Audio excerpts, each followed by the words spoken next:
Hello students, 10th English public exams க்கு கேட்கக்கூடிய top most important 1 mark questions, grammar questions, 2 mark questions, detail எல்லாமே இந்த ஒரு வீடியோவில் தெளிவாக பார்க்க போகிறோம். நிறைய ஸ்டூடெண்ட்ஸ் வந்து கமெண்ட் பண்ணிகிட்டே இருந்தீங்க. ஸோ ஃபஸ்ட்டு உங்ககிட்ட நான் சாரி கேட்டுக்கிறேன். நேற்று என்னால் ஃபுல்லாக வீடியோ போட முடியல. நான் வீட்லேயே இல்லை, ஒரு முக்கியமான வேலையை வெளியே போயிட்டேன். அதனால தான் வீடியோ போடலை. ப்ளஸ் ஒரே தலைவலி பயங்கரமாக இருந்தது. ஸோ சுத்தமாக வந்து என்னால் ஃபோனே பார்க்க முடியல. ஸோ இன்னைக்கு குழந்தைங்க வெயிட் பண்ணிட்டு இருக்காங்க, நம்ம எக்ஸாம் டைமில் நம்ம போட்டே ஆகணும் அப்படின்னு முடிவு பண்ணி சரி காலையில் உட்காந்து போட்டுடலாம் அப்படின்னு இந்த வீடியோவை போட்டுட்ருக்கேன். தயவு செஞ்சு நான் சொல்லக்கூடிய ஒவ்வொரு விஷயத்தையும் சீரியஸாக ஃபாலோ பண்ணுங்க.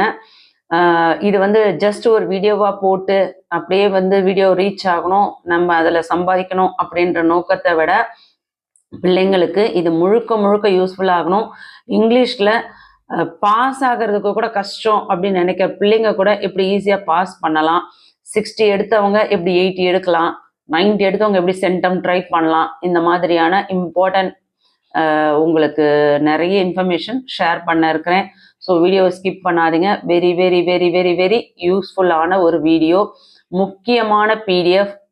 மற்ற சேனலில் சொல்கிற மாதிரி நான் வந்து பிடிஎஃபை வந்து உங்களுக்கு அங்கே தரேன் இங்கே தரேன்னு சொல்லிட்டு உங்களை நான் எங்கேயும் வந்து டிஸ்ட்ராக்ட் பண்ணாமல் ஸ்ட்ரெயிட்டாக வந்து உங்களுக்கு வீடியோவோட டிஸ்கிரிப்ஷன்லேயே உங்களுக்கு பிடிஎஃபை கொடுக்குறேன். ஸோ ஸ்டூடெண்ட்ஸோட உங்களோட மனநிலை எப்படி இருக்கும் அப்படின்றது என்னால் உணர முடியுது. ஸோ கண்டிப்பாக எனக்கு ஸ்டூடெண்ட்ஸோட மார்க்ஸ் ரொம்ப முக்கியம், உங்களோட லைஃப் ரொம்ப முக்கியம். அதுக்கு கல்வி விஜி சேனல் ஒரு துணையாக இருக்குது அப்படின்னா 100% அதுக்கு வந்து எனக்கு மிக மிக மிக மிக சந்தோஷமாக அந்த ஒரு செயலை நான் செஞ்சுக்கிட்டு இருக்கேன். சொன்னது புரியுதுங்களா? ஸோ ஃபஸ்ட்டு 1 mark கொஷின்ஸை பார்க்கறதுக்கு முன்னாடி நம்ம கொஸ்டின் ஆன்சர்ஸ்லாம் என்னென்ன கொஷின்ஸ்லாம் வந்து படித்தே ஆகணும் அப்படின்றத ஃபஸ்ட்டு பார்த்துடலாம். பார்ட் 2லேருந்து ஸ்டார்ட் பண்ணுறேன்.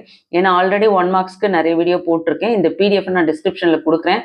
ஸோ கண்டினியூவாக பாருங்கள். கண்டிப்பாக ரொம்ப யூஸ்ஃபுல்லான இன்ஃபர்மேஷன் உங்களுக்கு ஷேர் பண்ணுறேன். சரிங்களா? பிடிஎஃப் டிஸ்கிரிப்ஷனில் இருக்கும். ஸோ கன்ஃபியூஷன் வேண்டாம். டவுன்லோட் பண்ணி நான் சொல்லக்கூடிய இன்ஃபர்மேஷனை மைண்டில் வச்சுட்டு படிங்க. கண்டிப்பாக எல்லாரும் சூப்பராக மார்க்ஸ் ஸ்கோர் பண்ணலாம். 15லேருந்து 18 உங்களுக்கு 2 mark கொஷின்ஸ் கேட்குறாங்க. ஃபஸ்ட்டு 1 to 14 பார்த்தீங்கன்னா உங்களுக்கு 1 mark கொஷின்ஸா. ஸோ 15லேருந்து 18 வந்து 2 mark கொஷின்ஸ் கேட்குறாங்க. ஸோ 6 marksக்கு இந்த கேள்வியில் எதுலேருந்து கேட்குறாங்க அப்படின்னு பார்த்தீங்கன்னா உங்கள் புக் பேக்கில் இருக்க கொஷின்ஸில் இருந்து தான் கேட்குறாங்க. அதே மாதிரி புக்கில் லெசன்ஸில் உங்களுக்கு இன்சைடில் கொஷின்ஸ் இருக்கு இல்லையா, ஸோ அதில் இருந்தும் கேட்குறாங்க. ஸோ யூனிட் 1ல் யங் சீகல் இந்த லெசன்லேருந்து அதிகபட்சம் கேட்கறதுக்கு என்னென்ன வாய்ப்பு இருக்குது அந்த கொஷின்ஸ் தான் இதில் பார்க்குறோம். Why did the seagull fail to fly? What did the parents do when the young seagull failed to fly? What made the young seagull go mad? இந்த எல்லா கொஷின்ஸும் படிங்க. கொஷின்ஸ் எல்லாத்தையும் நான் ரீட் பண்ணனா வீடியோ லென்த்தியாக போகும். ஸோ அப்படியே வந்து ஸ்க்ரீன்ஷாட் எடுக்கிறவங்க எடுத்துக்கோங்க, பிடிஎஃப் வேணுன்றவங்க டவுன்லோட் பண்ணிக்கோங்க. லிங்க் நான் டிஸ்கிரிப்ஷனில் கொடுத்துட்றேன். Unit 2 the night the ghost got in இந்த லெசன்ஸ்லேயும் கொஷின்ஸ் கொடுத்துருக்காங்க. அடுத்து unit 3 empowered women navigating the world. இந்த கொஷின்ஸ்லாம் பார்த்தீங்கன்னா யார் ரெடி பண்ணியிருக்காங்க அப்படின்னா ஒரு 6-7 ஸ்கூல்ல இருந்து கவர்மெண்ட் ஸ்கூல் டீச்சர்ஸ், அதாவது 10th school government school teachers எல்லாரும் சேர்ந்து ஒரு பெரிய டீம் ஒர்க்கே இதை ரெடி பண்ணியிருக்காங்க. சரிங்களா? இதில் இருக்கிறது எல்லாமே very very very very important questions. ரிப்பீட்டடாக கேட்ட கொஷின்ஸும் பப்ளிக்கில் கேட்கறதுக்கு சான்சஸ் இருக்கிற அதிகபட்சமான கொஷின்ஸ் தான் நீங்கள் பார்த்துட்ருக்கீங்க. ஸோ ஒவ்வொரு யூனிட்க்கும் தெளிவாக கொடுத்துட்டாங்க. ஸோ 7 யூனிட்ஸ்க்குமே வந்து என்னென்ன படிக்கணும் அப்படின்றது தெளிவாக கொடுத்துருக்கு. சரியா? நெக்ஸ்ட் பாருங்க, 19th-லேருந்து 22 என்ன போயமோட காம்ப்ரிஹென்ஷன் கொஷின்ஸ். இந்த கேள்வி எல்லாமே பார்த்தீங்கன்னா உங்களுக்கு 2 mark கொஷின்ஸ். சரிங்களா? உங்கள் புக்கில் போயம் அந்த லைன் கொடுத்துருக்காங்களே, ஸோ அந்த போயம்லேருந்து உங்களுக்கு கேட்கப்பட்ட கொஷின் ஆன்சர்ஸ் என்ன அப்படின்றத பார்த்துருவோம். அந்த போயம்லேருந்து உங்களுக்கு ஒரு 2 லைன் கொடுத்துட்டு அதிலேருந்து உங்களுக்கு கொஷின்ஸ் கேட்பாங்க, போயட்டிக் லைன்ஸ் கொடுத்துட்டு. ஸோ யூனிட் 1 த லைஃப்பில் வந்து என்னென்ன கொஷின்ஸ்லாம் கேட்கறதுக்கு அதிகமாக சான்சஸ் இருக்குது அப்படின்றது தான் இதில் பார்த்துட்ருக்கீங்க. ஸோ ஒவ்வொரு யூனிட்டுக்குமே தெளிவாக இங்கே கொடுத்துருக்கு. So very very important. கண்டிப்பாக எல்லாமே நல்லா படிச்சுக்கோங்க.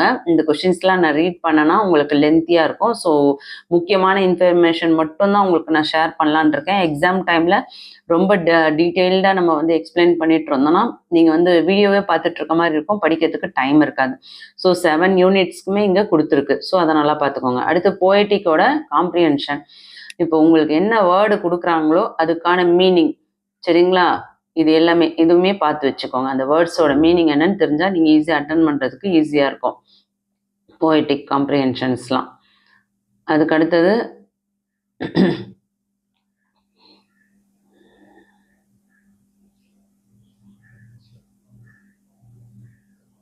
செக்ஷன் 3ல 23லேருந்து 27 பாருங்க. Grammatical exercise very very important. இதுதான் நிறைய ஸ்டூடெண்ட்ஸ் வந்து கேட்டிருந்தீங்க. இது ரொம்ப தெளிவாக உங்களுக்கு டீட்டெயில்டாக எக்ஸ்பிளைன் பண்ண போகிறேன். ஸோ வீடியோ ஸ்கிப் பண்ணாதீங்க.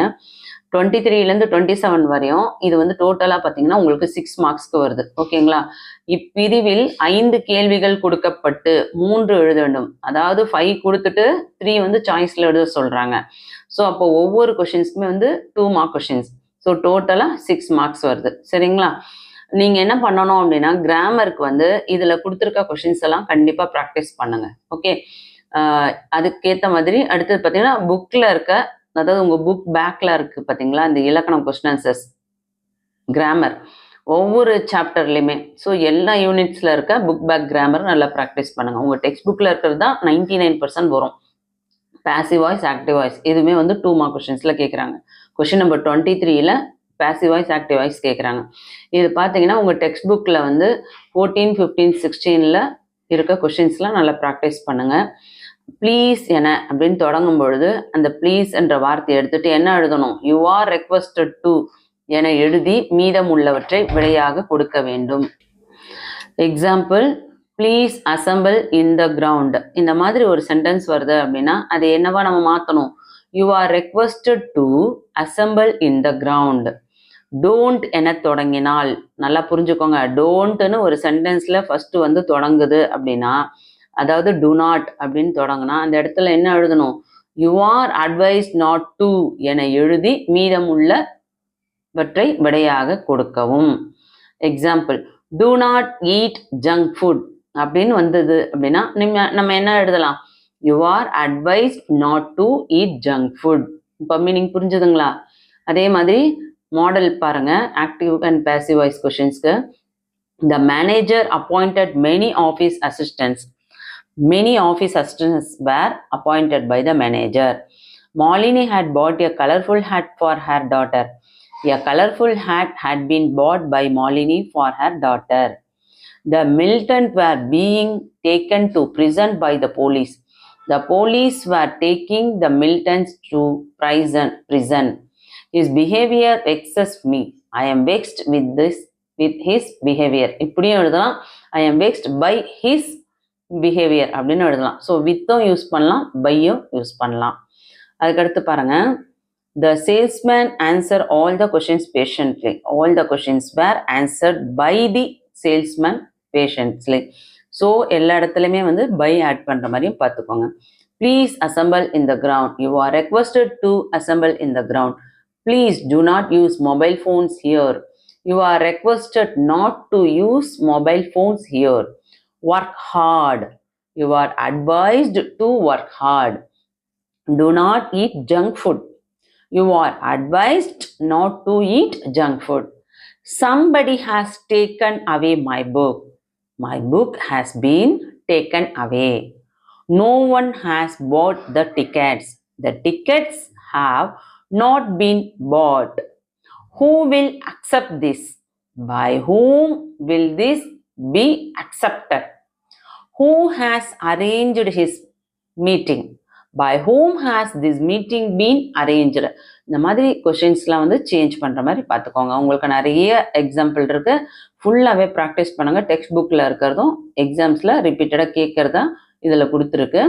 கொஸ்டின் நம்பர் 24ல் பார்த்தீங்கன்னா உங்களுக்கு ரிப்போர்ட்டட் ஸ்பீச் கேட்குறாங்க. அதாவது டைரக்ட் ஸ்பீச்சாக இருக்கிறத இன்டைரக்டாக மாற்றணும், நேர்கூற்றா இருக்கிறத அயர்கூற்றா மாற்றணும். அதே அயர்கூற்றா இருந்தால் நேர்கூற்றா மாற்றணும், இன்டைரக்டா இருந்தால் டைரக்டா மாற்றணும். ஒருவர் கூறுவதை அவர் சொல்லுவது போலவே திருப்பி சொல்வது. ஒருத்தர் சொல்றத அவர் சொல்ற மாதிரியே நம்ம திருப்பி சொல்றது வந்து டைரக்ட் ஸ்பீச். மற்றவர் கூறியதை மாற்றி நாம் கூறுவது போல், மற்றவங்க சொன்னதை நாம சொல்றது மாதிரி சொல்றது அயர்கூற்று. அதான் இன்டைரக்ட் ஸ்பீச். புரிஞ்சுதுங்களா? ஸோ டைரக்ட் ஸ்பீச்னா என்ன, இன்டைரக்ட் ஸ்பீச்னா என்ன, முதல் உங்களுக்கு அந்த தெளிவு கிடைத்தால்தான் நீங்க வந்து இதுலலாம் மார்க் ஸ்கோர் பண்ண முடியும். புரிஞ்சுதுங்களா? ஸோ டைரக்ட்ல இருந்து இன்டைரக்டா மாற்றணும்னா என்னெல்லாம் ரூல்ஸ் அப்படின்றத பார்த்துக்கோங்க. மேலே வந்து கொட்டேஷன் மார்க்ஸ் வந்து போட்டிருந்தது அப்படின்னா அதை எடுத்துடணும். அதே மாதிரி ரிப்போர்ட்டிங் வேர்பை வந்து வாக்கியத்துக்கு ஏற்றாற் போல மாற்றணும். எது? ரிப்போர்ட்டிங் வேர்பை. அதே போல கன்ஜெக்ஷனை சேர்க்கணும். எந்த சென்டென்ஸ்ல கன்ஜெக்ஷனை சேர்க்கணுமோ அங்கே கன்ஜெக்ஷனை சேர்க்கணும். அதே மாதிரி ப்ரோனவுனை மாற்றணும். டென்ஸையும் மாற்றணும். ரிப்போர்ட்டிங் வேர்ப் பாஸ்ட் டென்ஸாக இருந்து ரிப்போர்ட்டிங் ஸ்பீச்சில் வந்து டென்ஸாக அதை மாற்றணும். உள்ள ரிப்போர்ட்டர் ஸ்பீச்சில் உள்ள அந்த பொது உண்மைகள் இல்லை என்றால் அந்த இடத்துல என்ன வரணும்? டென்ஸை மாற்றணும். ரிப்போர்ட்டர் ஸ்பீச்சில் டென்ஸை பொது உண்மைகள் வரும்பொழுது மாற்றக்கூடாது. ரிப்போர்ட்டர் ஸ்பீச்சில் பொது உண்மைகள் இருக்குது அப்படின்னா அதை மாற்ற வேண்டாம். அதே அது இல்லை அப்படின்னா அந்த இடத்துல என்னவா மாற்றணும்? நம்ம டென்ஸாக மாற்றணும். இம்பரேட்டிவ் சென்டென்ஸை தவிர மற்ற வாக்கியங்களில் கன்ஜெக்ஷனுக்கு பிறகு முதல்ல சப்ஜெக்டும் பிறகு வேர்பும் அமையுமாறு வாக்கியத்தை எழுதணும். நல்லா புரிஞ்சுக்கோங்க. இம்பரேட்டிவ் சென்டென்ஸில் மற்ற வாக்கியங்களில் கன்ஜெக்ஷனுக்கு பிறகு கன்ஜெக்ஷன் வருது அப்படின்னா அதுக்கு பிறகு ஃபர்ஸ்ட் என்ன வரணும்? சப்ஜெக்ட் வரணும், அதுக்கப்புறம் வேர்ப் வரணும். அந்த மாதிரி சென்டென்ஸை அமைக்கணும். டைம் அண்ட் பிளேஸ் அட்வர்சிபிள்ஸ் மாற்றுவோம். இது எல்லாத்தையும் நம்ம சேஞ்ச் பண்ணணும். இன்டைரக்ட்லேருந்து டைரக்டாக மாற்றும் பொழுது told, asked, exclaimed, ordered, requested இதுக்கெல்லாம் பதிலாக நம்ம என்ன போடணும் அப்படின்னா செட் டு அப்படின்னும் போடலாம், இல்லை செட் அப்படின்னும் போடலாம். இது கூட என்னெல்லாம் நம்ம ஆட் பண்ண முடியும், என்னெல்லாம் வந்து நம்ம இன்டைரக்ட் டு டைரக்ட்ல மாற்றும் போது எதெல்லாம் வந்து அவாய்ட் பண்ணணும், ஆட் பண்ணக்கூடாது, அவாய்ட் பண்ணணும் அப்படின்னா தட், இஃப் வந்தால் அதை எடுத்துடணும். இல்லை வெதர், டு, நாட் டு அதெல்லாம் வந்தால் எடுத்துடணும். அதே கன்ஜெக்ஷன் எடுத்த இடத்துல மேலே கொட்டேஷன்ஸ் மார்க் வந்து போடணும். சரிங்களா? ரிப்போர்ட்டர் ஸ்பீச்சை உள்ள ப்ரோனனை மாற்றவும். ரிப்போர்ட்டர் ஸ்பீச்சில் இருக்க அந்த ப்ரோனனை மாற்றணும். அதே மாதிரி டென்ஸையும் மாற்றணும். அதே இன்ட்ராகேட்டிவ் சென்டென்ஸாக இருக்குது அப்படின்னா அதில் ஆக்ஸ் வெர்புக்கு பிறகு சப்ஜெக்டும் அமையுமாறு பார்த்துக்கணும். மாடலாக ஒரு டைரக்ட் இன்டர்ஸ்பிரிச்சோட கொஷின் சென்டென்ஸ் பார்த்துக்கோங்க. Girish says I am enjoying my holiday. இதை நம்ம எப்படி கன்வெர்ட் பண்ணலாம்னா Krish says that he is enjoying his holiday. திரும்பி அதை படிக்கிறேன் பாருங்க, அப்போதான் உங்களுக்கு ஈஸியாக புரியும். Girish says I am enjoying my holiday. Krish says that he is enjoying his holiday. Kavi says, I will never go to work. Kavi says that she would never go to work. Shalini said, I might come. Shalini said that she might come. So, இந்த மாதிரி நீங்க படிக்கலாம் ஈஸியா. So கொடுத்துருக்க இந்த எக்ஸாம்பிள்ஸ்லாம் practice பண்ணுங்க. அடுத்து punctuation பாருங்க. பங்க்சுவேஷன் ஈஸியாக எழுதிடுவீங்க, உங்களுக்கே தெரியும். கேபிட்டல் லெட்டர் போடணும், ஃபுல் ஸ்டாப் போடணும், ஸோ ஆச்சரியக்குறி போடுறது, கொஷின் மார்க்ஸ் போடுறது, இதெல்லாம் வந்து ஃபாலோ பண்ணுங்க. ஓ, ஹா அந்த மாதிரிலாம் வர இடத்துல என்ன பண்ணணும்? உணர்ச்சிகளை தெரிவிக்கும் வார்த்தைகள் வர இடத்துல நம்ம வந்து வியப்பு குறியிடணும். சரிங்களா? Exclamation simple. வாக்கியத்தின் கடைசியில் முற்றுப்புள்ளி, அதாவது ஒரு சென்டென்ஸ் முடியும் பொழுது ஃபுல் ஸ்டாப் வைக்கணும். எந்த இடத்துலலாம் வந்து கொஷின்ஸ் வருதோ, வென், வாட், அந்த இடத்துல ஹவு, அந்த இடத்துலலாம் என்ன பண்ணணும்? கொஷின் மார்க்ஸ் போடணும். சரி, இங்கே பாருங்கள், உங்களுக்கு எக்ஸாம்பிள்ஸ் கொடுத்துருக்காங்க. ஸோ இதையுமே கொஞ்சம் நீங்கள் ப்ராக்டிஸ் பண்ணிக்கோங்க. அதுக்கு அடுத்தது பார்த்தீங்கன்னா question number 26, simple, compound and complex. இதுக்கு வந்து ஒரு 2 மார்க்ஸ் கேட்குறாங்க. சிம்பிளில் என்ன வேர்ட்லாம் வரலாம்? In the, event of, being, in spite of being, to. காம்பவுண்டில் இஃப், ஆஸ், தோ, ஸோ. காம்ப்ளெக்ஸில் then, only, and so, but, very, and so இதெல்லாம் வரும். ஸோ மாடல் எக்ஸசைஸும் ப்ராக்டிஸ் பண்ணிக்கோங்க. On seeing the teacher the children stoop up அப்படின்னா stood அப். அதை வந்து காம்ப்ளெக்ஸாக மாற்றும் பொழுது ஆஸ் சூன் ஆஸ் அப்படின்னு சேர்க்கணும். இங்கே கொடுத்துருக்கு இல்லையா, உங்களுக்கு ஒவ்வொரு வேர்டையும் நல்லா ப்ராக்டிஸ் பண்ணிக்கோங்க. As soon as the children saw the teacher they stood up. At the age of 6 Varsha started learning music into complex. இதை காம்ப்ளெக்ஸாக மாற்றும் பொழுது when Varsha was 6 she started learning music. அந்த கொஷின் ஒரு முறைக்கு 2 முறை நல்லா படிங்க. At the age of 6 Varsha started learning music இருக்கு. அப்போ அதை நம்ம காம்ப்ளெக்ஸில் மாற்றும் போது when Varsha was 6 she started learning music. As Varun is a voracious reader, he buy a lot of books. Being a voracious reader, Varun buys a lot of books. இது வந்து சிம்பிளா மாற்றும் பொழுது, சிம்பிள் சென்டென்ஸா மாற்றும் பொழுது. அதே காம்பவுண்டா மாற்றும் பொழுது, beside being a dancer, she is a singer. She is not only a dancer but also a singer. இந்த மாதிரி நீங்க காம்பவுண்ட்ல மாத்தலாம். சிம்பிள் சென்டென்ஸா மாற்றும் பொழுது, he is sick but he attends the rehearsal. In spite of his sickness, he attends the rehearsal. அப்படின்னு எழுதலாம். In spite of being sick, he attends the rehearsal. இப்படின்னு எழுதலாம். சரிங்களா? அடுத்து காம்பவுண்டா மாற்றும்போது, if Meena reads more, she will become proficient in the language. Meena must read more and then she will become proficient in the language. So இது practice பண்ணிக்கோங்க. நிறைய கொடுத்துருக்கு. Question number 27, rearrange the words into the meaningful sentence. So அதை நீங்கள் ஈஸியாக meaningful சென்டென்ஸாக மாற்ற முடியும். ஒரு முறைக்கு 2 முறை சென்டென்ஸை படித்து பார்த்துட்டு அதுக்கப்புறம் நீங்கள் அதை அரேஞ்ச் பண்ணிக்கோங்க. அதை அட்டன் பண்ணிடுவீங்க. அடுத்து 4th roman letter road map. Road மேப்புக்கு ஆல்ரெடி நான் தனியாக ஸ்பெஷலாக ஒரு வீடியோ போட்டிருக்கேன். வேணுன்றவங்க கமெண்ட் பண்ணுங்கள், டிஸ்கிரிப்ஷனில் கொடுக்குறேன். அப்படி இல்லைனா உங்களுக்கு பிளேலிஸ்ட் லிங்க்கும் டிஸ்கிரிப்ஷனில் கொடுத்துருவேன் எல்லா வீடியோலையும்.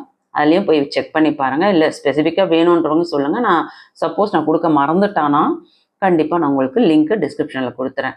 ஏன்னா தெளிவாக அதை வந்து நிறைய எக்ஸாம்பிள் கொடுத்து எக்ஸ்பிளைன் பண்ணியிருப்பேன். என்னெல்லாம் நம்ம எழுதணும் ரோட் மேப்பில்: go straight, turn left or right, walk along the road, cross the road, you will reach the on your right or left. இந்த மாதிரிலாம் வந்து நம்ம எழுதணும். சரிங்களா? இந்த மாதிரி ஒரு பிக்சர் கொடுத்துட்டாங்க அப்படின்னா நீங்கள் எங்கே இருக்கீங்களோ அங்கேருந்து ஃபஸ்ட்டு என்ன பண்ணணும்? கோ ஸ்ட்ரெயிட், ஸ்ட்ரெயிட்டாக போ. டேர்ன் லெஃப்ட், லெஃப்ட் போனோன்னா டேர்ன் லெஃப்ட் சொல்லு. ரைட்டு போகணுன்னா டேர்ன் ரைட் அப்படின்னு சொல்லு. சரிங்களா? So turn left. Walk along the market road, அங்கேருந்து மார்க்கெட் ரோடு வழியாக நடந்து போகணும். அதுதான் walk along the market road. திரும்ப அங்கேருந்து நடந்து போனால் ரைட் கட் பண்ணோம். அப்போ டேர்ன் ரைட். மார்க்கெட் ரோடு வழியாக நடந்து போய் ரைட்டுக்கு டேர்ன் பண்ணும். Walk along the Big Bazaar road, turn right அப்படின்னு கொடுத்தோடனே நம்ம என்ன பண்ணுவோம்? ரைட்டை டேர்ன் ஆனவுடனே அங்கே பிக் பஜார் ரோடில் நடந்து போகணும். You will reach the sell park on your right. அந்த செல் பார்க் எங்கே இருக்குது? ரைட் சைட்லேயே இருக்குது. ஸோ இந்த மாதிரி சின்ன சின்ன வேர்டு தான் ரோட் மேப்பில் ஈஸியாக ஃபுல் மார்க் 2 மார்க்ஸ் வாங்கிடலாம். ஓகே, அதுக்கு அடுத்தது பாருங்கள். பார்ட் 3ல் 29, 30, 31, 32 இந்த 4 கொஸ்டின் நம்பரில் என்ன கொடுக்குறாங்கன்னா ப்ரோஸ் பேராகிராஃப் கொடுக்குறாங்க. இதை நான் படிக்கிறேன், நல்லா கவனிங்க. இப்பிரிவில் 4 கேள்விகள் கொடுக்கப்பட்டு 2ற்கு விடை எழுத வேண்டும். 4 கொஸ்டின் கொடுத்துட்டு 2 எழுதணும். ஒவ்வொரு கேள்விக்கும் 5 மதிப்பெண்கள், ஒவ்வொரு கொஸ்டின்ஸ்க்கும் 5 மார்க்ஸ்.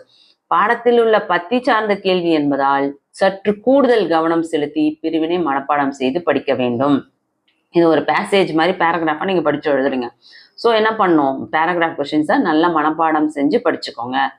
கீழே முதல் 5 பாடங்களுக்கான பத்திகள் சுருக்கி அமைக்கப்பட்டு கொடுக்கப்பட்டுள்ளது. தேர்வில் அவ்வரிகளை மொத்தமாக பத்தியாக எழுதுவது நன்று. நல்லா புரிஞ்சுக்கோங்க. இதை வந்து இம்பார்ட்டன்ட் கீ பாயிண்ட் கொடுத்துருக்காங்க. இந்த கீ பாயிண்ட்டை யூஸ் பண்ணி இதை என்ன பண்ணணும்? நம்ம ஓன் சென்டென்ஸ் யூஸ் பண்ணி இதை வந்து ஒரு பேராகிராஃபாக எழுதலாம். ஸோ அப்போ his first life, very very very important paragraph இதுலேருந்து வரும். The young seagull fail to fly because he was afraid of flying. His parents scolded him and made him starve. He had to stay in his nest. He had no food. The mother seagull showed a piece of fish. The young seagull was very hungry, so he dived at the fish and began to fly. Seagull's family felt very happy at his first flight.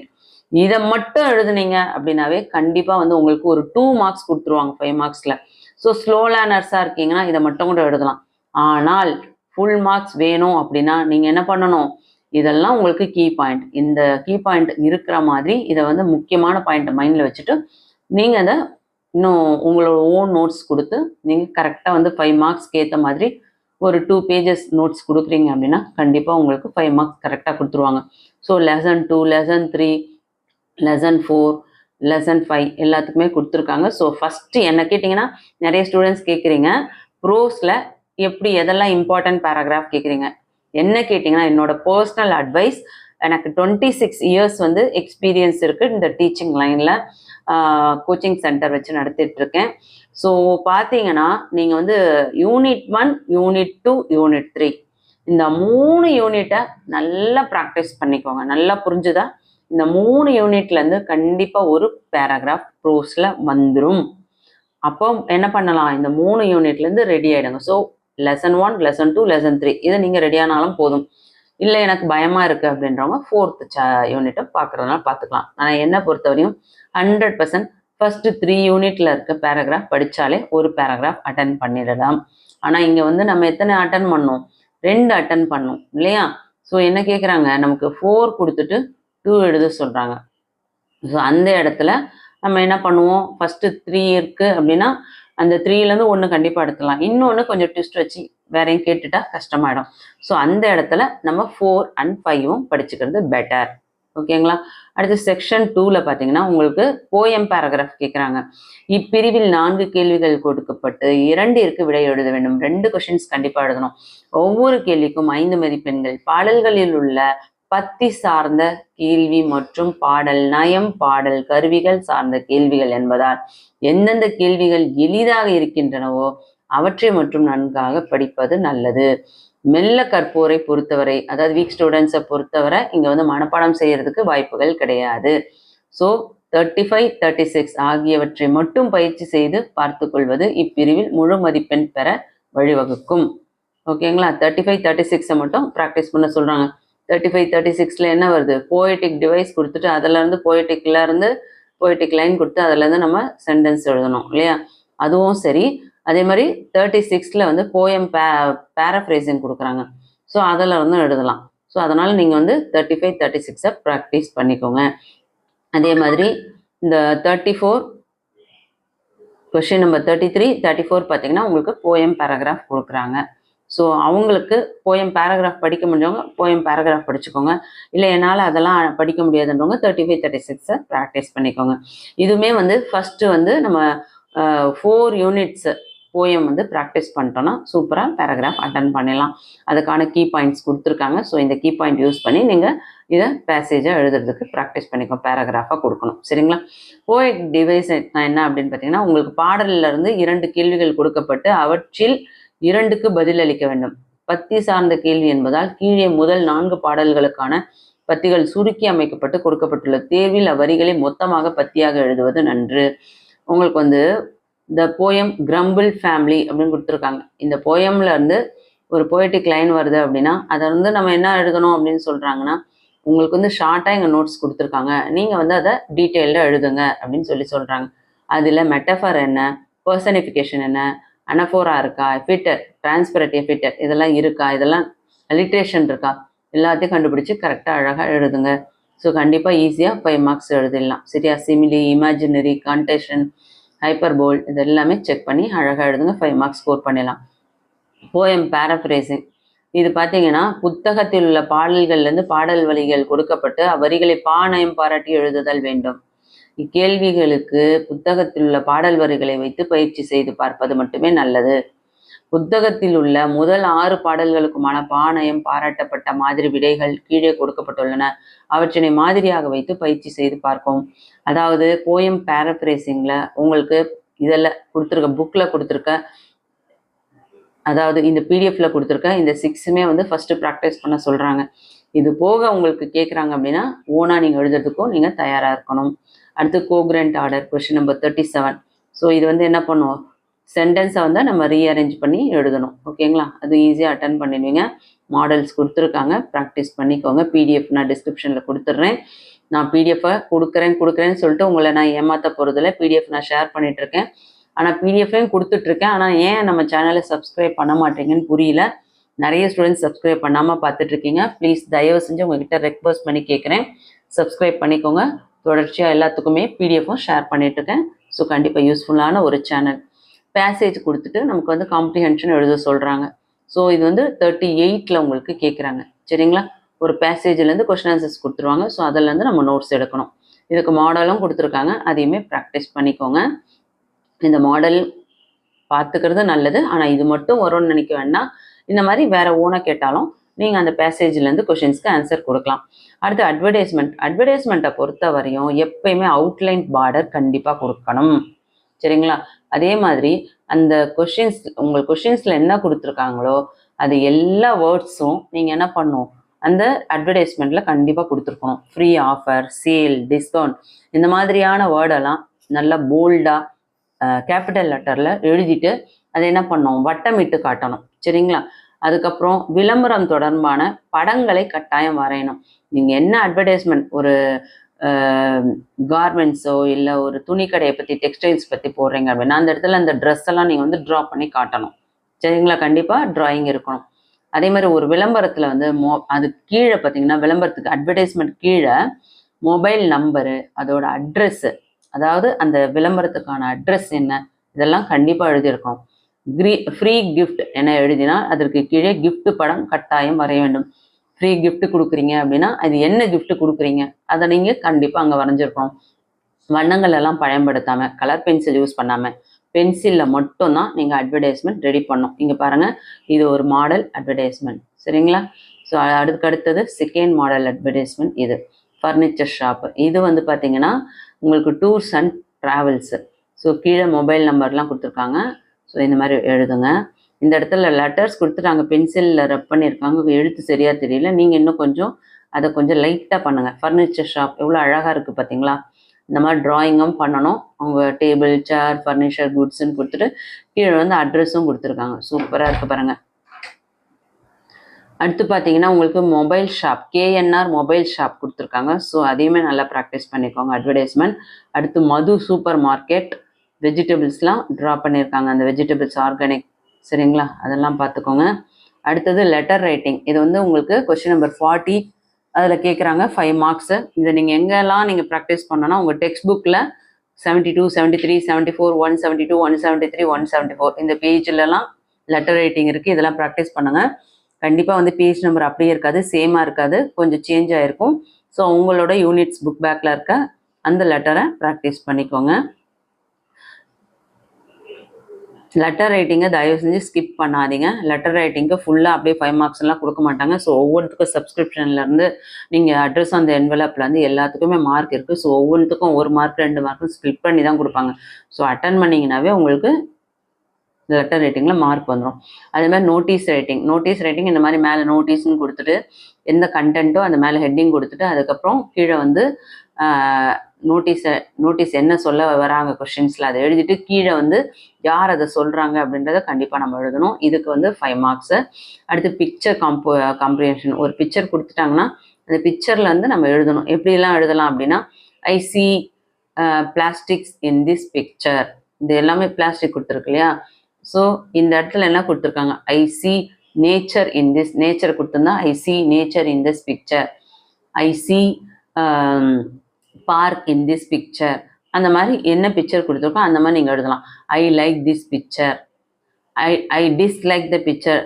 அந்த கொடுத்துருக்க picture வந்து நல்ல ஒரு பிக்சரை இல்லை அப்படின்னா அந்த இடத்துல என்ன கொடுக்கலாம், ஐ டிஸ்லைக் திஸ் பிக்சர் அப்படின்னு எழுதுங்க. கொடுத்துருக்கிறது ஒரு பார்க் மாதிரி, ஒரு ஸ்கூல் மாதிரி கொடுத்தா ஐ லைக் திஸ் பிக்சர் அப்படின்னு சொல்லுங்கள். It is meaningful, it is black and white in colour, it is wonderful அப்படின்னு கொடுங்க. சரிங்களா? இப்போ இந்த பிக்சருக்கு என்ன கொடுத்துருங்க, I see plastic in this picture, I don't like this picture, we should not use plastics. அவங்க வந்து பிளாஸ்டிக்ஸ் வந்து கொடுத்துருக்காங்க இங்க. ஸோ அப்போ என்ன பண்ணலாம், நம்ம வந்து பிளாஸ்டிக்ஸ்லாம் யூஸ் பண்ண மாட்டோம் அப்படின்னு சொல்லலாம். பிளாஸ்டிக்ஸ் பொல்யூட் த எர்த், பிளாஸ்டிக்கால எர்த் வந்து பொல்யூட் ஆகுது. இட் ஸ்பாயில் த சாயில், பிளாஸ்டிக்கால நம்ம சாயில் என்ன ஆகுது, பாழாகுது. டோன்ட் யூஸ் பிளாஸ்டிக், பிளாஸ்டிக்கை யூஸ் பண்ணாதீங்க. பேன் பிளாஸ்டிக், சேவ் எர்த், பிளாஸ்டிக்கை பேன் பண்ணுங்க, தடை செய்யுங்க, எர்த்தை சேவ் பண்ணுங்க. இந்த மாதிரி நீங்கள் பிக்சர் காம்ப்ரிஹென்ஷனுக்கு வேர்ட் சேர்த்து அழகாக எழுதுங்க. Note making, summary writing. இதில் என்ன அப்படின்னு பார்த்தீங்கன்னா, சம்மரி ரைட்டிங்கில் ஃபஸ்ட்டு பார்த்தீங்கன்னா உங்களுக்கு ஸ்ட்ரெயிட்டாக நான் மாடலே கொடுத்துட்றேன். நீங்கள் வந்து நோட் மேக்கிங் அப்படின்னு கொடுத்தாங்கன்னா, நோட் மேக்கிங்க்கு ஒரு பேசேஜ் கொடுத்துருக்காங்கன்னா அதில் வந்து இந்த ஆஃபு, தட்டு, இன்னு, ஆனு இதெல்லாம் வித்து இதெல்லாம் எடுத்துகிட்டு மெயினான கீ பாயிண்ட் மட்டும் கொடுத்து அதுக்கு வந்து ஹிண்ட் கொடுத்தீங்கன்னா அது நோட் மேக்கிங் ஆகிடும். சம்மரி ரைட்டிங் ஆனும்போது ரஃப் காப்பி கொடுத்துருக்க அந்த பேசேஜை ஒரு ரஃப் காப்பியாக எழுதிட்டு அதை பென்சிலில் ஸ்ட்ரைக் அவுட் பண்ணிவிட்டு அதுக்கப்புறம் ஹெட்டிங் ஒன்று கண்டிப்பாக கொடுக்கணும் ஃபேர் காப்பிக்கு. ஸோ என்ன தலைப்போ அதை கொடுத்துட்டு ஃபேர் காப்பிக்கு எழுதிட்டு வேர்ட்ஸ் கிவன் 145, வேர்ட்ஸ் ரைட்டன் 45 அப்படின்னு எழுதுங்க. இல்லை வேர்ட்ஸ் கிவன் 150, இல்லை வேர்ட்ஸ் ரைட்டன் 50 அப்படின்னு கூட எழுதலாம். சரிங்களா? அடுத்து எரர் ஸ்பாட்டிங்.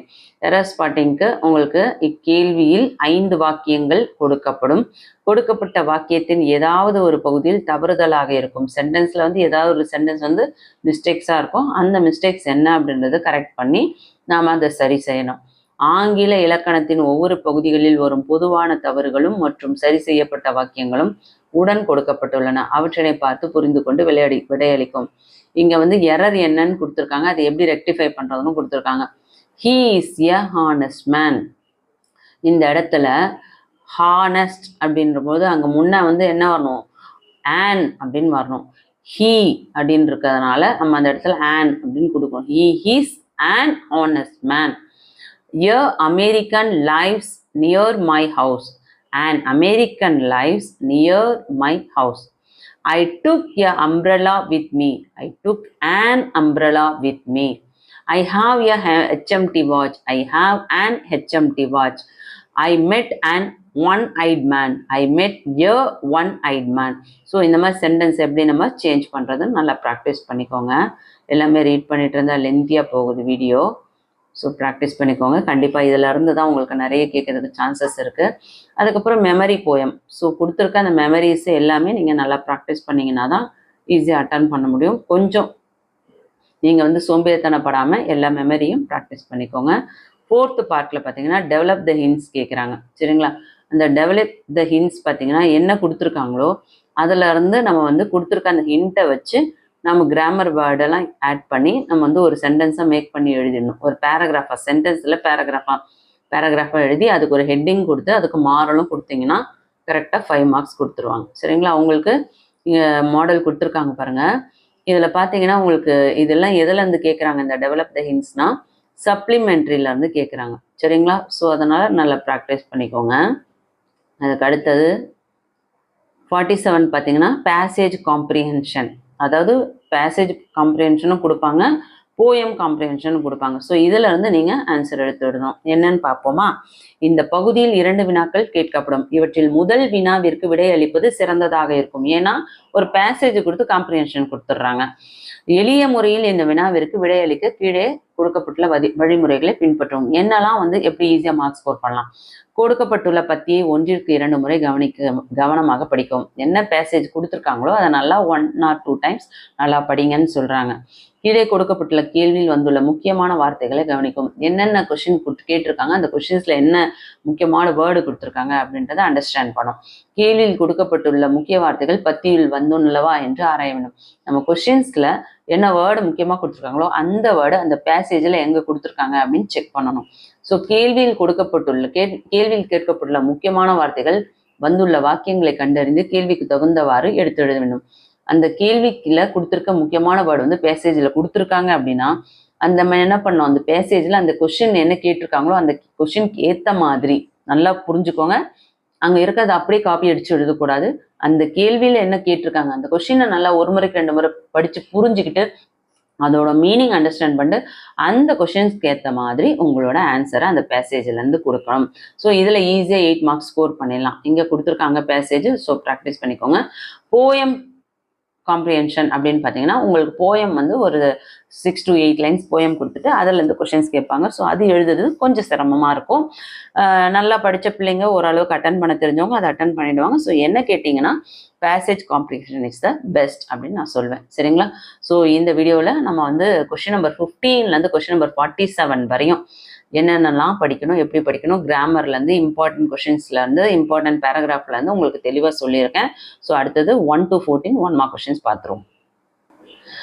இது பாருங்க, எத்தனை சிவகங்கை டிஸ்ட்ரிக்டோட டிஇஓவும் தேவக்கோட்டை டிஇஓ, திருப்பத்தூர் டிஇஓ இவங்க எல்லாரும் சேர்ந்து கண்டென்ட் டீம் எத்தனை ஸ்கூல் பாருங்க, அளவாங்கோட்டை, கீழப்பூங்குடி, கச்சத்தநல்லூர், மேலச்சநல்லூர் இத்தனை ஸ்கூல் டீச்சர்ஸ் எல்லாரும் சேர்ந்து ஒரு டீமாக சேர்ந்து தான் இந்த பிடிஎஃப் ரெடி பண்ணியிருக்காங்க. Very very very important question. So தயவு செஞ்சு இதை மிஸ் பண்ணாமல் படிக்க பாருங்கள். ரொம்ப யூஸ்ஃபுல்லான ஒரு வீடியோவை ஸ்கிப் பண்ணாதீங்க. கண்டிப்பாக நிறைய இன்ஃபர்மேஷன் எப்படி மார்க்ஸ் ஸ்கோர் பண்ணுறதுன்னு தெளிவாக சொல்லியிருக்கேன். எனக்கு தெரிஞ்சு இந்த ஒரு வீடியோ போதும் நீங்கள் வந்து சென்டம் ஸ்கோர் பண்ணுறதுக்கு. சினானிம்ஸில் 14 1 மார்க்ஸில் ஃபர்ஸ்ட் வந்து 1 to 6 வரையும் வந்து உங்களுக்கு சினானிம்ஸ் 3 கொஷின் கேட்குறாங்க. அடுத்து 3 கொஷின்ஸ் ஆண்டனிம்ஸ் கேட்குறாங்க. ஸோ இங்கே கொடுத்துருக்க லெஃப்ட்டில் கொடுத்துருக்க வேர்ட்ஸுக்கு சினானிம்ஸ் சென்டரில் கொடுத்துருக்க, அதுக்கு ஆண்டனிம்ஸ் ஆப்போசிட்டில் கொடுத்துருக்கு. பிரிங்க் அப்படின்னா அதோட மீனிங் என்ன? எட்ஜுன்னு சொல்லலாம், பார்டர்ன்னு சொல்லலாம். அதோட ஆண்டனிம்ஸ் பார்த்தீங்கன்னா ஆப்போசிட் என்ன அப்படின்னா சென்டர். சரிங்களா? இன்னொரு எக்ஸாம்பிள் கொடுக்குறேன். சூப் 10th ஒன் சூப், அதுக்கு டிசன்ன்றது மீனிங், அதுக்கு ஆப்போசிட்ன்றது ரைஸ். ஓகே, ஸோ இதை தான் இந்த மாதிரி நீங்கள் அசெண்டிங் அண்ட் டிசெண்டிங், அசெண்டிங்கில் சினானிம்ஸ் அண்ட் ஆண்டனிம்ஸ் இதை நல்லா பார்த்துக்கோங்க. கொஞ்சம் கன்ஃபியூஷன் ஆயிடுச்சு. அதுக்கு அடுத்தது இதெல்லாம் என்ன உங்களுக்கு practice set for students. Synonyms 1 2 3 இது இன்னும் அது கொடுத்தது இல்லாமல் இன்னும் தனியாக வர இங்கே ப்ராக்டிஸ் பண்ண சொல்லி கொடுத்துருக்காங்க. ஸோ கண்டிப்பாக ரொம்ப யூஸ்ஃபுல்லாக இருக்கும். நல்லா ப்ராக்டிஸ் பண்ணுங்கள். இது ஆன்சர் தெரியல அப்படின்னா இது வந்து நீங்கள் உங்கள் கூகுளில் போய் சர்ச் பண்ணுங்கள். இதுக்கு மீனிங்ஸ் என்னன்னு தெரியும். அந்த மீனிங்க்கு ஆப்போசிட்டும் கூகுள்லேயே சர்ச் பண்ணிங்கன்னா ஈஸியாக கிடைச்சிரும். சரிங்களா? அடுத்து 7th கொஸ்டின் பார்த்தீங்கன்னா சிங்குலர் டு ப்ளூரல்ஸ் கேட்குறாங்க. ஸோ இந்த இடத்துல எப்படி எழுதுனா, ஒருமையாக கொடுக்கப்பட்டிருக்கும் வார்த்தையை பன்மையாக மாற்றணும். என்னென்ன கொஷின்ஸ்லாம் கொடுத்துருக்காங்கன்னு பாருங்க. ஜீன்ஸ், கிளாத்ஸ் இதெல்லாம் வந்து எப்பவுமே வந்து ப்ளூரல்ஸாகவே இருக்கும். சரிங்களா? அதே மாதிரி ஃபர்னிச்சர், ஷீப், டீர், ஸ்பெசிஸ் இதெல்லாம் வந்து நம்ம ப்ளூரல்ஸாக கன்வெர்ட் பண்ணோம். ஃபார் எக்ஸாம்பிள் இஎஸ் எங்கெல்லாம் சேர்க்கணும் அப்படின்னா, ending with add ES to the words ending with S, SH, CH, X. இப்போ பாருங்க, கிளாஸ் அப்படின்னா இந்த இடத்துல வந்து கிளாஸஸ் அப்படின்னு இஎஸ் சேர்க்கிறோம். புஷ் எஸ்ஹெச் வர இடத்துல புஷ்ஷஸ்ன்னு இஎஸ் சேர்க்கிறோம். மேட்ச் சிஹெச் வர இடத்துல மேட்சஸ் அப்படின்னு சேர்க்கிறோம். பாக்ஸ் எக்ஸ் வர இடத்துல பாக்ஸஸ் இஎக்ஸ் சேர்க்கிறோம். So S, SH, CH, X இந்த மாதிரியான வேர்டு வந்து சிங்குலரில் முடியும் பொழுது அதை ப்ளூரலாக மாற்றும் போது என்ன சேர்க்கலாம்? இஎஸ் அப்படின்னு சேர்க்குறாங்க. அதே மாதிரி எந்த இடத்துலலாம் ஒய் வருதோ அந்த இடத்துலலாம் ஒன்று ஏன்னு சேர்க்கணும், இல்லை இ சேர்க்கணும், இல்லை ஐ சேர்க்கணும், இல்லை ஓ சேர்க்கணும், இல்லை யூ சேர்க்கணும். இதெல்லாம் வவல்ஸ். ஸோ இதெல்லாம் வந்து நம்ம ஆட் பண்ணுற மாதிரி பார்த்துக்கணும். இப்போ ஆர்மி அப்படின்னா அந்த இடத்துல ஐஇஎஸ் அப்படின்னு மாறணும். அதாவது ஆர்மீஸ் ஒய் எடுத்துட்டு ஆர்மீஸ், சிட்டி ஒய் எடுத்துட்டு cities IES, lady ladies, lorry loris. சொன்னது புரியுதுங்களா? இதெல்லாம் பார்த்துக்கோங்க. அடுத்து ஒய் வர வேர்டு எஸ்ஏ, டாய், பாய் இந்த வேர்டில் எங்கெல்லாம் வந்து எஸ் வரணும் அப்படின்னா, if the vowels A E I O U are before them. எங்கெல்லாம் வந்து வவல் வருது, இப்போ ஒய்க்கு முன்னே ஏ வருது எஸ்ஏல, ஸோ அந்த இடத்துல நம்ம எஸ்ஏஸ் அப்படின்னு எஸ் சேர்க்குறோம். டாய் இதில் ஒய்க்கு முன்னே ஓ வருது, அந்த இடத்துல டாய்ஸ். பாய் ஒய்க்கு முன்னே ஓ வருது, ஸோ அந்த இடத்துல பாய்ஸ் சேர்க்குறோம். அதே மாதிரி இந்த இடத்துல உங்களுக்கு சரியாக நான் எக்ஸ்பிளைன் பண்ணல. 4th ரோம் லெட்டர் பாருங்க, எண்டிங் வித் ஒய். அதாவது இந்த இடம் remove Y and add IES. இது எப்படிலாம் வந்து ஆர் நாட் பிஃபோர் தெம், அதாவது ஏஇஐஓயு இதெல்லாம் இல்லாமல் வேற எது இருந்தாலும் அந்த இடத்துல நம்ம வந்து ஐஇஎஸ் சேர்க்கணும். அதே ஏஇஐஓயு வருது அப்படின்னா அந்த இடத்துல என்ன சேர்க்கக்கூடாது? ஐஇஎஸ் சேர்க்கக்கூடாது. வவல்ஸ் இல்லாமல் மற்ற வேர்டு இருக்கும் பொழுது நம்ம இந்த ஐஇஎஸ் சேர்க்கணும். ஆர்மி அப்படின்னா ஆர்மிஸ். நான் ஃபர்ஸ்ட்டுக்கு இந்த ராங்கா சொல்லி கொடுத்துட்டேன். City cities, lady ladies, lorry loris. இதில் பாருங்க, ஆர்மியில் ஒய் இருக்கா லாஸ்ட்ல, அதுக்கு முன்னே வவல்ஸ் கிடையாது, எம் தான் இருக்கு. So armies. சிட்டி லாஸ்ட்ல ஒய் இருக்கு, ஒய்க்கு முன்னே டி இருக்கு, ஸோ வவல்ஸ் கிடையாது டி, ஸோ அப்போ சிட்டிஸ். லேடி ஒய்க்கு முன்னே டி இருக்கு, அது வவல்ஸ் கிடையாது, ஸோ லேடிஸ். லாரி ஒய்க்கு முன்னாடி ஆர் இருக்கு, ஸோ அது வவல்ஸ் கிடையாது, ஸோ லாரிஸ். ஸோ இந்த மாதிரி எழுதுங்க. அடுத்தது words ending with Y. Y வந்துட்டு எஸ் வந்தா, இது ஆல்ரெடி சொல்லி கொடுத்துட்டேன். அடுத்தது ஓ வந்துட்டு இஎஸ் வந்தாக்கா இந்த இடத்துலலாம் பாருங்க, நீக்ரோ, ஹீரோ, எஸ்கிமோ இந்த இடத்துலலாம் ஓக்கு முன்னே வவல்ஸ் இல்லாமல் மற்ற வேர்டு இருக்கு அப்படின்னா அந்த இடத்துல என்ன சேர்க்கணும்? இஎஸ் சேர்க்கணும். சரிங்களா?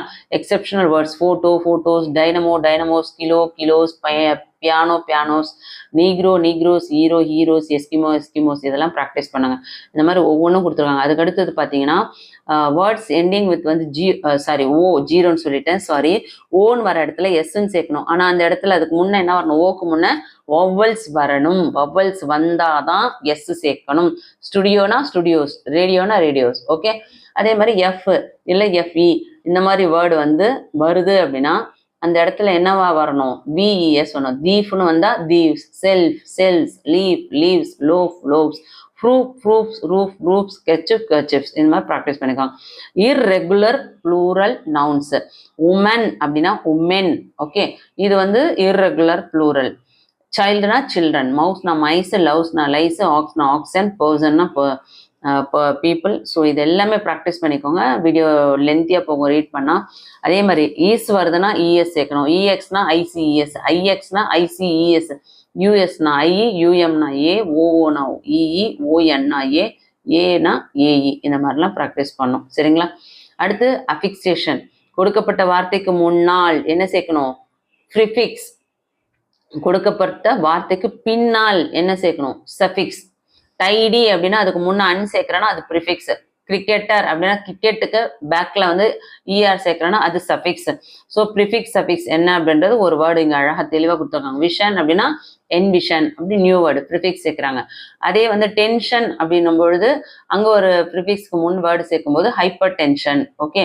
ப்ரிஃபிக்ஸ்க்கும் கொடுத்துருக்காங்க, இங்கே சஃபிக்ஸ்க்கும் கொடுத்துருக்காங்க. இது எல்லாமே ப்ராக்டிஸ் பண்ணிக்கோங்க. அடுத்து அப்ரிவேஷன். என்ன வேர்டு கொடுத்துருக்காங்களோ, இப்போ பிபி அப்படின்னா அது பிளட் ப்ரெஷர். இதெல்லாம் வேற வழியே கிடையாது. இதை நல்லா வந்து மனப்பாடம் செய்து கொள்ள வேண்டும். ஃபுல்லாக எல்லாம் இதில் இருக்கிறது எல்லாமே very very very very very important. Practice பண்ணிக்கோங்க. அடுத்து இடியம்ஸ் அண்ட் பிரேசல் வெர்ப்ஸ். இது பார்த்தீங்கன்னா இந்த பார்ட் வந்து கிராமர் தெரியாது பிள்ளைங்க, அதாவது ஸ்லோ லேர்னர்ஸாக இருக்கீங்கன்னா கண்டிப்பாக இது ரொம்ப டஃப்பாக இருக்கும். உங்களோட டெக்ஸ்ட் புக்கில் 67, 68 பேஜஸில் பார்த்தீங்கன்னா இடியம்ஸ் பிரேசல் வேர்ட்ஸ்லாம் கொடுத்துருப்பாங்க. ஸோ அதை நீங்கள் ப்ராக்டிஸ் பண்ணிங்கன்னாவே ஓரளவுக்கு இதை வந்து நம்ம அட்டன் பண்ணிடலாம். காம்பவுண்ட் வேர்ட்ஸ் ஈஸியாக வந்து அட்டன் பண்ணிடலாம். இதில் பாருங்க, இருவேறு அர்த்தமுள்ள சொற்கள் இணைத்து புதிய சொற்களை கொடுத்தால் அது காம்பவுண்ட் வேர்ட். அதாவது தனித்தனியாக 2 வேர்டு இருக்கும், அதை வந்து மீனிங் இல்லாமல் இருக்கும். ஸோ அதை ஒன்றா சேர்க்கும் போது ஒரு நியூ வேர்டு வருது அப்படின்னா அதுதான் காம்பவுண்ட் வேர்ட். புரிஞ்சுதுங்களா? இப்போ ஏரு போர்ட்டு அதை சேர்த்தா airport, ice caps ice caps, சைல்டுஹுட்னா சைல்டுஹுட்டு, கிரிக்கெட் கிரவுண்டுனா கிரிக்கெட் கிரவுண்டு, ஐ ப்ரோனா ஐப்ரோ. இந்த மாதிரி 2 வேர்டு மீனிங்ஃபுல் 2 வேர்டை சேர்க்கும் போது புதுசாக ஒரு வேர்டு சென்டென்ஸ் வருது. அதுதான் வந்து உங்களுக்கு நியூ வேர்டு. ஸோ அதுதான் காம்பவுண்ட் வேர்டு. அதே மாதிரி ப்ரிப்போசிஷன். Question number 12. ப்ரிப்போசிஷன் அப்படின்னா ஒரு வாக்கியத்தில் ஒரு பெயர் சொல்லுக்கு முன்னையும் சரி பின்னாடியும் சரி ப்ரோனவுன் வரணும். சரிங்களா? அந்த மாதிரியான ஒரு பெயர் சொல்லுக்கும் பிரதி பெயர் சொல்லுக்கும், அதாவது அவ்வாக்கியத்தின் எழுவாய்க்கும் சப்ஜெக்ட் இடையே உள்ள அந்த தொடர்பை குறிக்கிறது தான் இந்த ப்ரிப்போசிஷன் அப்படின்னு சொல்லுவாங்க. உங்களுக்கு நான் இப்போ சொன்னது கண்டிப்பாக புரிஞ்சிருக்காது, எக்ஸாம்பிளோட சொல்கிறேன் பாருங்க. இப்போ பாருங்க, they selected me for the job only dash merit அப்படின்னு இருக்கு. அப்படின்னா அந்த இடத்துல ஆப்ஷன் ஏ தான் answer, on. They selected me for the job only on merit. I have been waiting dash my friend னா அந்த இடத்துல என்ன வரும், I have been waiting dash my friendக்கு for my friend அப்படின்னு எழுதணும். ஸோ இதெல்லாம் உங்களுக்கு எக்ஸாம்பிள் கொடுத்துருக்காங்க. ஸோ இதை நல்லா ப்ராக்டிஸ் பண்ணுங்க ப்ரிப்போசிஷனல் எக்ஸசைஸ்க்கு. இது உங்களோட டெக்ஸ்ட் புக்கில் கொடுத்துருக்கதையும் கொஞ்சம் நல்லா ப்ராக்டிஸ் பண்ணிக்கோங்க ஆல் யூனிட்ஸை. ஸோ கொஸ்டின் நம்பர் 13 பார்த்தீங்கன்னா டென்சஸ். டென்சஸ்ன்றது கொஞ்சம் கிராமர் நாலேஜ் இருக்கவங்க தான் ஈஸியாக அட்டன் பண்ண முடியும். ஸோ பாஸ்ட், ப்ரெசன்ட், ஃபியூச்சர் என்ன அப்படின்றத ப்ராக்டிஸ் பண்ணிக்கோங்க. அதுக்கேற்ற மாதிரி இங்கே சென்டென்ஸ் உங்களுக்கு எக்ஸாம்பிள் கொடுத்துருக்காங்க. ஸோ இதெல்லாமே ரீட் பண்ணிட்டு இருந்தால் வீடியோ லென்த்தியாக போகும். இதில் இருக்க ஆன்சரோட இதை நல்லா ப்ராக்டிஸ் பண்ணிக்கோங்க. அது போக உங்கள் புக் பேக்கில் இருக்கிறதையும் நல்லா ப்ராக்டிஸ் பண்ணிக்கோங்க. அடுத்து லிங்கர். இது பார்த்தீங்கன்னா ஒரு வார்த்தை கொடுத்துருக்காங்க அப்படின்னா அந்த கொடுக்கப்பட்ட வாக்கியத்தையும் என்ன ஆன்சர் கொடுத்துருக்காங்க அந்த ஆன்சரையும் நல்லா பார்த்துட்டு இதில் எதுக்கு வந்து நம்ம வந்து கரெக்டாக ஷூட் ஆகும் அப்படின்றத செக் பண்ணோம். Dash he is 90 years old, he is in the pink of health அப்படின்னா when, since, even though, yetன்னு கொடுத்துருக்காங்க. அப்படின்னா அந்த இடத்துல even though he is 90 years old, he is in the pink of health. இன்னொன்று ஈஸியாக ஒரு சென்டென்ஸ் சொல்கிறேன் பாருங்க. I know dash you want அப்படின்னு கொடுத்துருக்காங்க. அப்போ அந்த இடத்துல I know when you want, I know where you want, I know which you want, I know what you want. So எந்த வார்த்தை கரெக்டாக சென்டென்ஸ் மேக் ஆகுது பாருங்களேன். I know what you want, எனக்கு தெரியும் உனக்கு என்ன வேணும் அப்படின்றது. ஸோ இந்த மாதிரி சென்டென்ஸ் மேக் பண்ணும்போது நமக்கு கரெக்டாக என்ன ஆப்ஷன், நீங்கள் கொஸ்டினை ஒரு முறைக்கு 2 முறை படிச்சுட்டு அந்த ஆப்ஷனில் இருக்கிற ஆன்சரை 4 ஆப்ஷனுமே அந்த சென்டென்ஸில் நீங்கள் போட்டு நீங்கள் ரீட் பண்ணி அது கரெக்டான மீனிங் வருதா அப்படின்னு செக் பண்ணும்போதே உங்களுக்கு ஈஸியாக ஆன்சர் வந்துடும். ஸோ கொஸ்டின் நம்பர் 1லேருந்து கொஸ்டின் நம்பர் 14ல் 1 மார்க்ஸ்லாம் எப்படி எழுதலாம், படிக்கலாம், கிராமர் எப்படி படிக்கணும், 2 மார்க் கொஷின்ஸ் எப்படி படிக்கணும், 5 மார்க் கொஷின்ஸ் எப்படி ஈஸியாக மார்க் ஸ்கோர் பண்ணுறது, லெட்டர் ரைட்டிங்கில் எப்படி ஈஸியாக மார்க் ஸ்கோர் பண்ணுறது, நோட்டீஸ் மேக்கிங், அடுத்தது சம்மரி ரைட்டிங், லெட்டர் ரைட்டிங், இது எல்லாமே நம்ம டோட்டலாக இங்கிலீஷில் 100க்கு 100 எப்படி எடுக்கிறது அப்படின்றதுல இதில் நிறைய முக்கியமான தகவல்கள் கொடுத்துருக்கேன். எப்படி ஈஸியாக பேராகிராஃபில் மார்க் ஸ்கோர் பண்ணுறது, கொஸ்டின் ஆன்சர்ஸ்லாம் எப்படி எழுதுனா ஃபுல் மார்க் கொடுப்பாங்க, எல்லாமே தெளிவாக பார்த்துருக்கோம். கண்டிப்பாக இந்த வீடியோ உங்களுக்கு ரொம்ப யூஸ்ஃபுல்லாக இருக்கும் நம்புகிறேன். இந்த பிடிஎஃபை நான் டிஸ்கிரிப்ஷனில் கொடுத்துட்றேன். ஸோ டிஸ்கிரிப்ஷனில் நான் எல்லா வீடியோஸ்லுக்குமே வந்து பிடிஎஃப் கொடுத்துட்டு தான் இருக்கேன். நிறைய ஸ்டூடெண்ட்ஸ் வந்து பிடிஎஃப் ஓப்பன் ஆகலை, பிடிஎஃப் கொடுக்கலன்னு சொல்கிறீங்க. பிடிஎஃப் ஈஸியாக ஓப்பன் ஆகும், ஒழுங்காக செக் பண்ணுங்கள். உங்களுக்கு கண்டிப்பாக வந்து பிடிஎஃபை ஷேர் பண்ணுறது படிக்கிறதுக்காக. ஸோ ஜஸ்ட் வந்து வீடியோவை பார்த்துட்டு ஸ்கிப் பண்ணிவிட்டு அடுத்து வாட் நெக்ஸ்ட் அப்படின்னு பார்த்துட்டு இன்னொரு சேனலில் வேறு என்ன வீடியோ போட்டிருக்காங்க அப்படின்னு பார்த்துட்டு போகிறத விட்டுட்டு தயவு செஞ்சு இந்த பிடிஎஃபை படிங்க. Very very very important questions எல்லாமே இருக்குது. அடுத்து ஒரு முக்கியமான ஒரு வீடியோவில் இங்கிலீஷ்க்கானது நம்ம பேப்பர் ப்ரெசன்டேஷன் வீடியோ போடலாமா, இல்லை வேறு என்ன இங்கிலீஷ்க்கு வீடியோ போடலான்னு சொல்லிட்டு கமெண்ட் பண்ணுங்கள். கண்டிப்பாக அடுத்து ஒரு புதிய ஒரு வீடியோவில் சந்திக்கலாம். நீங்கள் நம்ம சேனலை சப்ஸ்கிரைப் பண்ணாதவங்க சப்ஸ்கிரைப் பண்ணிக்கோங்க. இந்த வீடியோ யூஸ்ஃபுல்லாக இருக்குன்னு ஃபீல் பண்ணிங்கன்னா ஒரு லைக் கொடுத்துட்டு உங்கள் ஃப்ரெண்ட்ஸ்க்கு ஷேர் பண்ணுங்கள். தேங்க்யூ.